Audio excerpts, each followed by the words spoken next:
Hezbollah रहनुमा Hasan Nasrallah Israeli हमले में शहीद, बेटी जैनब भी शहीद। बैरूत में हिजबुल्लाह हेडक्वार्टर पर हमले में हिजबुल्लाह के सीनियर रहनुमा अली करकी भी शहीद। शाम लबनान में अल-कुद्स फोर्स के कमांडर अब्बास नील परेशान भी शहीद। हमले से 6 इमारतें तबाह, 8 अफराद शहीद और 91 जख्मी हुए। इजरायली मीडिया के मुताबिक हसन नसरुल्लाह बमबारी का शिकार इमारत की जेर जमीन 14वीं मंजिल में कयाम पजीर थे।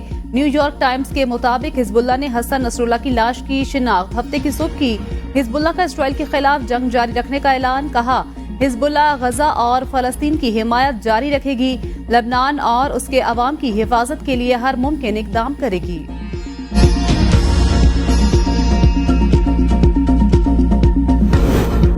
इजरायली फजाइया ने चंद मिनट के अंदर हसन नसरुल्लाह की रिहाइशगाह पर 80 से जायद बम गिराए। F-16I तैयारों ने 85 टन बारूद गिराया। बंकर तबाह करने वाले हर बम में 1 टन बारूद मौजूद था। बंकर बस्टर बम जेर जमीन जाकर फटने की सलाहियत का हामिल। हर बम का वजन 2000 से 4000 पाउंड के दरमियान होता है। बंकर बस्टर बम में 30 मीटर नीचे जाने और 6 मीटर तक कंक्रीट में घुसने की सलाहियत है। बमबारी से बैरूत एयरपोर्ट के नजदीक 4 इमारतें जमीन में धंस गईं। इजरायली वजीर आजम नेतन्याहू हिजबुल्लाह को धोखा देने की खातिर जनरल असेंबली इजलास में शिरकत के लिए न्यूयॉर्क पहुंच गए। अपने खिताब से चंद मिनट पहले टेलीफोन कॉल पर हमले की मंजूरी दी। न्यूयॉर्क टाइम्स के मुताबिक इजरायली रहनुमाओं को हसन नसरुल्लाह की रिहाइश कल 1 माह कबल हुआ। उनको निशाना बनाने का फैसला 1 हफ्ता कबल किया गया।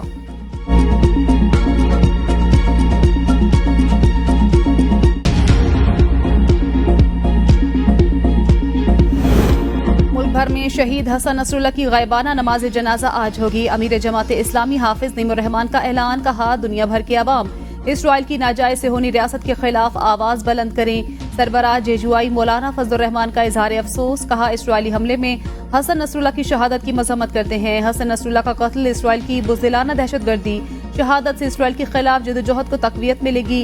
गवर्नर सिंध का अक़वाम मुत्तहिदा और OIC को खत लिखा, अक़वाम मुत्तहिदा और OIC इसराइल की दहशतगर्दी रोकने के लिए अपना किरदार अदा करे। कराची और मुल्तान समेत कई शहरों में हसन नसरुल्लाह की शहादत के खिलाफ मजलिस वहदत अल मुस्लिमीन का एहतजाजी मुजाहिरा। शमे रोशन, अमरीका इसराइल के खिलाफ शदीद नारेबाजी। नईम कासिम हिजबुल्लाह के आर्जी सरबराह मुकर्रर। नईम कासिम 1992 से हिजबुल्लाह के डेप्यूटी सेक्रेटरी हैं। नईम कासिम 1953 में बैरूत के हमले बस्ता में पैदा हुए। न्यूयॉर्क टाइम्स के मुताबिक हिजबुल्लाह हाशिम सफीउद्दीन को मुस्तकिल सेक्रेटरी जनरल नामजद कर सकती है। Hashim Safiuddin Hezbollah executive council के सरबराह के तौर पर खिदमात अंजाम दे रही हैं। हाशिम सफीउद्दीन हसन नसरुल्लाह के कजन भी हैं। हाशिम सफीउद्दीन के ईरान के साथ करीबी ताल्लुकात, खानदानी रवाबित हैं। हाशिम सफीउद्दीन के बेटे की शादी ईरान कुद्स फोर्स के साबिक कमांडर कासिम सुलेमानी की बेटी से हुई।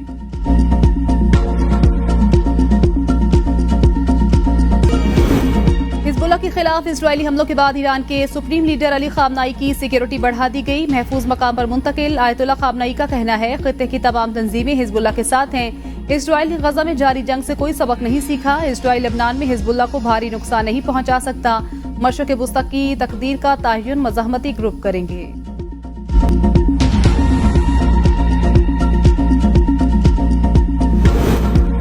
वाशिंगटन हसन नसरुल्लाह की शहादत में अपने किरदार की नफी नहीं कर सकता। ईरानी सदर मसूद पेज़ेश्कियान कहते हैं मज़ाहमत का झंडा ऊंचा रहेगा। ईरानी वजारत खारजा ने कहा हिजबुल्लाह हसन नसरुल्लाह की शहादत के बावजूद मज़ाहमत जारी रखेगी। हसन नसरुल्लाह का अल-कुद्स की आज़ादी का ख्वाब शर्मिंदा ताबीर होकर रहेगा। यमन और इराक का हसन नसरुल्लाह की शहादत पर 3 रोज़ा, ईरान का 5 रोज़ा सोग का ऐलान। मशहद में इमाम रजा के रोजे पर मातम के लिए स्याह परचम बुलंद। इराकी वजीर आजम ने हसन नसरुल्लाह पर हमले को शर्मनाक करार देते कहा सेहोनियत तमाम सुर्ख लकीरें अबूर कर चुकी। सरबराह हिजबुल्लाह हसन नसरुल्लाह की शहादत पर हमास का इजहार अफसोस, कहा हसन नसरुल्लाह की शहादत हिजबुल्लाह को मजीद मजबूत करेगी। बरतानवी वजीर खारजा डेविड लेमी का फौरी जंग बंदी का मुतालबा, कहा मुकम्मल जंग किसी के मुफाद में नहीं। अमरीकी सदर जो बाइडन ने इसराइली हमले से हसन नसरुल्लाह का इख्तिताम मुनसिफाना इकदाम करार दे दिया। इसराइल के हक के दिफा की भरपूर हिमायत करते हैं। वजीर दिफा को मशरक़ वुस्ता में अमरीकी फौजी दिफाई पोजीशन मजीद बेहतर बनाने का कहा।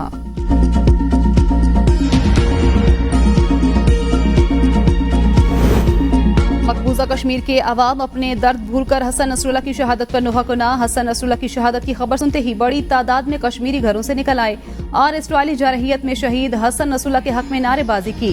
कश्मीर की साबिक वजीर आला महबूबा मुफ्ती का इलेक्शन कैंपेन मुअत्तल करने का ऐलान। कहा, हसन नसरुल्लाह लबनान और गजा में शहादतों के खिलाफ इलेक्शन मुहिम मुअत्तल कर रही हूँ। हम दुख और तकलीफ की घड़ी में फलस्तीन और लबनान की आवाम के साथ खड़े हैं।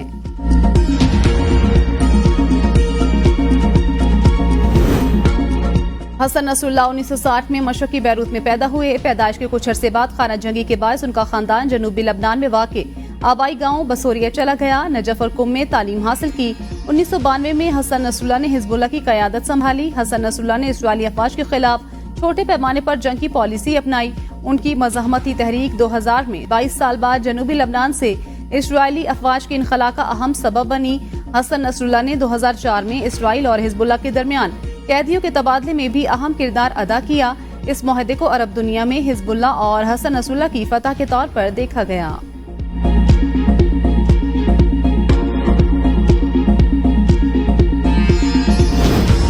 बतौर मुंतखब वज़ीर आज़म दुनिया तक पाकिस्तानी आवाम की आवाज़ पहुंचाई। फलस्तीन में आज़ाद रियासत का फिलफौर क़याम जरूरी। वज़ीर आज़म शहबाज शरीफ की प्रेस कॉन्फ्रेंस। कहा, जनरल असम्बली इजलास में लबनान में होने वाले वाक़यात की भरपूर मजम्मत की। गजा में फौरी जंगबंदी का मुतालबा किया। मकबूजा कश्मीर के अवाम को भारतीय जबर का सामना। सानेहा 9 मई नाकाबिले माफी जुर्म अफवाज और शुहदा के खिलाफ सोशल मीडिया पर मुहिम काबिले मजम्मत। IMF प्रोग्राम के लिए आर्मी चीफ ने अहम किरदार अदा किया। आर्मी चीफ ने एक दोस्त मुल्क का भी दौरा किया। दोस्त ममालिक की मदद के बगैर IMF प्रोग्राम का मिलना मुमकिन नहीं था। डॉक्टर यूनस, केयर स्टारमर और तैयब उर्दवान से मुलाकात की।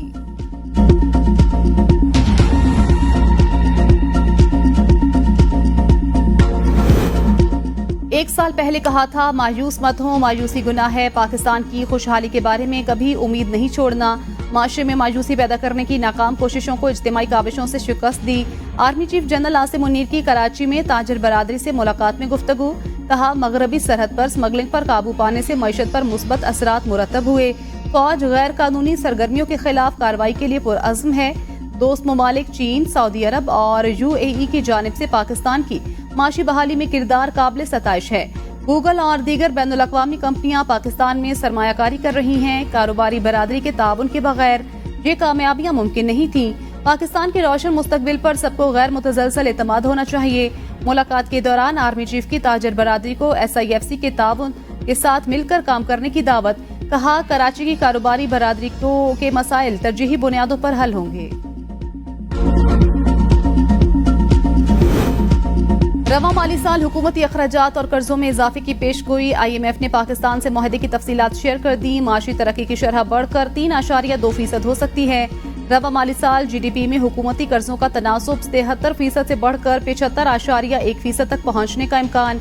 बेरोजगार की शरह में कमी। GDP में हुकूमती अखराजात का तनासुब 19.3% से बढ़कर 22.4% होने की तवक्को।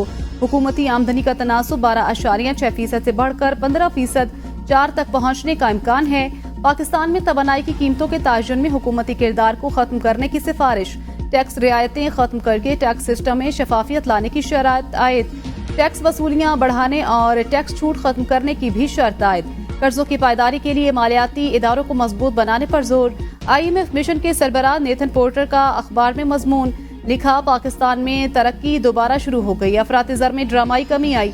ज़र मुबादला की शरह मुस्तहकम रही। गैर मुल्की ज़खायर दुगना से ज्यादा हो गए।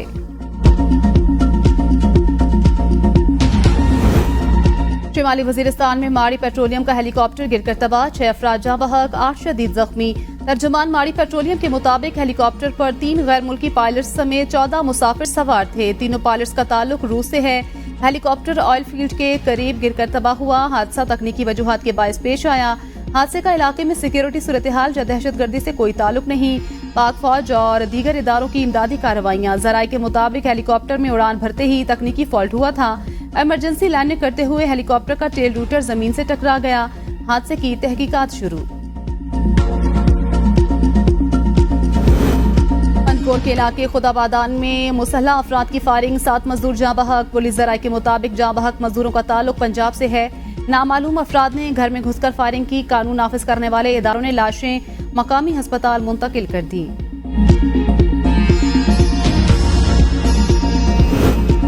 PTI का लियाकत बाग में एहतजाज। रावलपिंडी में दफा 144 नाफिज। लियाकत बाग सील। पुलिस की भारी नफरी तैनात रही। कंटेनर लगाकर हर आने जाने वाला रास्ता बंद।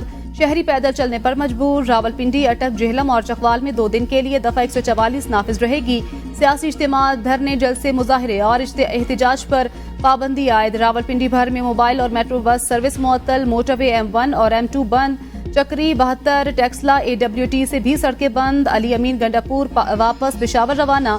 दफा 144 की खिलाफवर्जी पर कई गिरफ्तार। अली अमीन गंडापुर का चेयरमैन PTI बैरिस्टर गोहर से बात करने के बाद एहतजाज खत्म करने का ऐलान। कहा, बैरिस्टर गोहर ने वक्त खत्म होने का कहा। इदारों के साथ टकराव नहीं चाहते। एहतजाज रिकॉर्ड करा दिया। दोबारा आएंगे और सीधा जेल जाएंगे।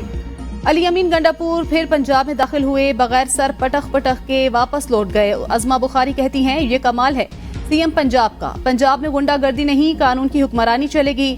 वजीर आला पंजाब को अपनी हुकूमत की रेट मनवानी आती है।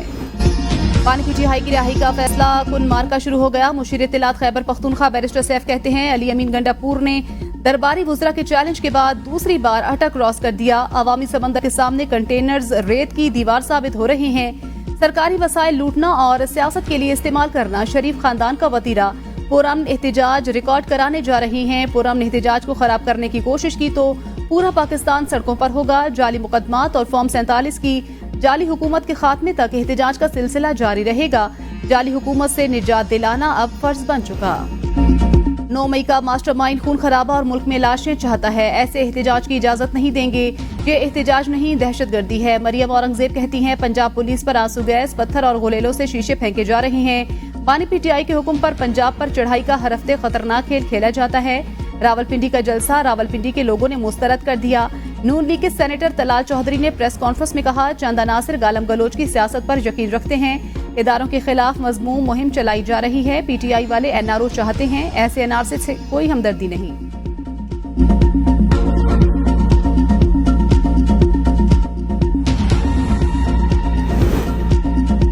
190 मिलियन पाउंड रेफरेंस की समाअत। बुशरा बीबी के वकील उस्मान गुल की नैब के आखिरी गवाह पर जिरहा। प्रोसिक्यूटर जनरल नैब ने कहा, वकील सफाई जानबूझकर मुकदमे को इल्तवा दे रही हैं। ऐसे सवालात पूछे जा रहे हैं जिनका जवाब नहीं। ऐसे सवालात का रेफरेंस से कोई ताल्लुक नहीं। नैब के गवाह आज 26वीं मरतबा अदालत हाजिर हुए, लेकिन वकला सफाई की जिरहा मुकम्मल नहीं हो सकी। समाअत के दौरान बानी PTI और बुशरा बीबी को अडयाला जेल में कायम खुसूसी अदालत पेश किया गया।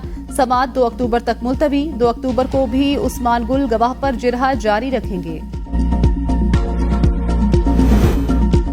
वजीर आजम ने पूरी दुनिया के सामने कश्मीर और फलस्तीन का मुकदमा पेश किया। भारत की जारहियत पर मुंह तोड़ जवाब देने का पैगाम देकर कौम की तर्जुमानी की।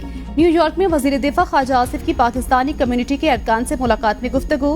कहा, अमरीका में पाकिस्तानी कम्युनिटी के साथ मुलाकात मेरे लिए बायस मुसरत। ओवरसीज पाकिस्तानी हमारा कीमती असासा और हमारे माथे का झूमर।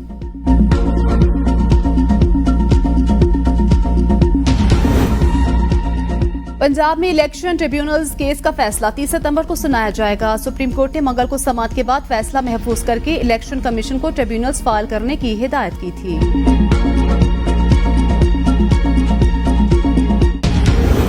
इस्लामाबाद हाई कोर्ट ने इंतजामी अफसरान को जुडिशल इख्तियारात के इस्तेमाल से रोक दिया। फैसले में कहा गया कि इस्लामाबाद में सिर्फ अदालतें ही जुडिशल इख्तियारात इस्तेमाल कर सकती हैं। विफाक की जानिब से इस्लामाबाद हाई कोर्ट का फैसला चैलेंज करने का फैसला।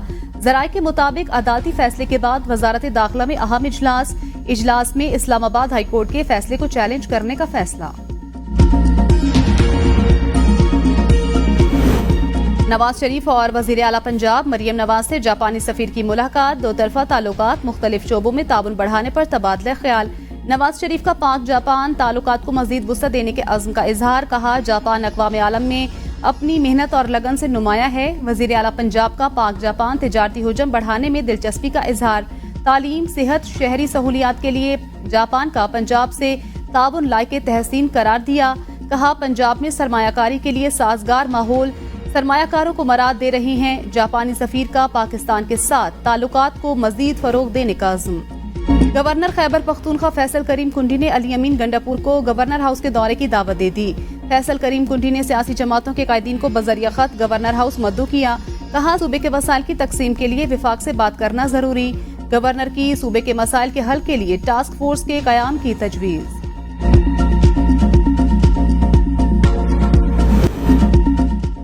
रवा साल का 24वां पोलियो केस सिंध के जिला हैदराबाद से रिपोर्ट। मुतासरा बच्चे की उम्र 29 माह है। सिंध में अब तक पोलियो केसेस की तादाद 5 हो चुकी। चेयरमैन पीसीबी मोहसिन नकवी की जेर सदारत इजलास ICC champions trophy tournament, champions cup और स्टेडियम्स की अपग्रेडेशन प्रोजेक्ट का जायजा लिया। मोहसिन नकवी की आईसीसी चैंपियंस ट्रॉफी टूर्नामेंट के लिए जरूरी कमेटियां तश्कील देने की हिदायत। कहा, चैंपियंस ट्रॉफी टूर्नामेंट के लिए दुनिया की बड़ी टीमें आ रही हैं, इंतजामात खूब से खूब तर होने चाहिए। मोहसिन नकवी की स्टेडियम्स अपग्रेडेशन प्रोजेक्ट पर काम की रफ्तार तेज करने की हिदायत।